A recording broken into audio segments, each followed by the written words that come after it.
जब हम selector switch on करते हैं और कन्वेयर मोटर चालू करते हैं तो मोटर कॉन्टैक्टर ऑन हो जाता है और कन्वेयर बेल्ट चलने लगती है।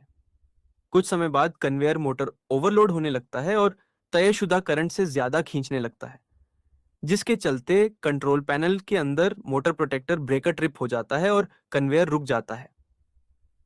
अगर हम वापस जाकर इस मोटर का इलेक्ट्रिक पैनल खोलें तो हम देख सकते हैं कि मोटर प्रोटेक्टर ट्रिप हो चुका है, इसलिए यह मोटर को पावर सप्लाई बंद कर देता है। कॉन्टैक्टर। अब मोटर ट्रिप हो गई है। सबसे पहले हम मोटर के नाम प्लेट को चेक कर सकते हैं और मोटर के रेटेड एम्प्स देख सकते हैं। हमें यह पक्का करना होगा कि मोटर प्रोटेक्टर ब्रेकर में ट्रिपिंग लिमिट मोटर के नाम प्लेट के अनुसार सेट हो। हमारे केस में आप देख सकते हैं कि मोटर का रेटेड करंट 1.6 एम्प्स है, तो हम इस नॉब को स्क्रू ड्राइवर से घुमाकर करंट लिमिट सेट कर सकते हैं।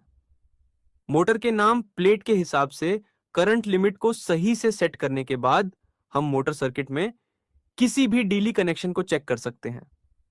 आप वायरों का निरीक्षण कर सकते हैं। मोटर कॉन्टैक्टर से जुड़ा हुआ है। कॉन्टैक्टर में डीली वायर कनेक्शन की वजह से मोटर के तीनों फेज कॉइल्स में करंट असंतुलित हो जाता है। इससे मोटर प्रोटेक्टर ट्रिप कर जाता है। अगर मोटर सर्किट में कोई डीली कनेक्शन नहीं है तो हम आगे बढ़कर मोटर केबल में किसी भी तरह की फिजिकल नुकसान चेक कर सकते हैं, क्योंकि केबल में शॉर्ट सर्किट हो सकता है। मोटर केबल चेक करने के बाद अगला कदम मोटर पर जाकर जंक्शन बॉक्स में वायर कनेक्शन चेक करना होगा।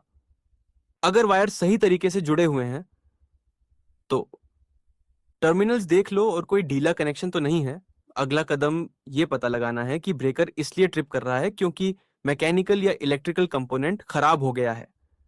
हम मोटर के बॉडी और गियर बॉक्स का तापमान चेक कर सकते हैं।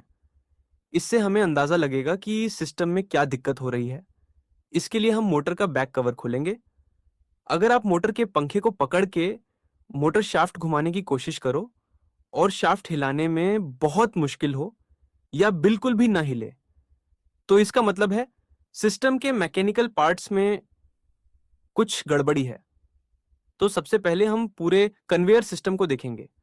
कभी कभी कन्वेयर बेल्ट के अंदर कुछ फंस जाता है या सिस्टम के बेयरिंग टूट जाते हैं, जिससे मोटर पर ज्यादा लोड पड़ता है और ब्रेकर ट्रिप हो जाता है। जैसा कि आप देख सकते हैं, आज हमारे पास एक कन्वेयर सेटअप है। एक मोटर और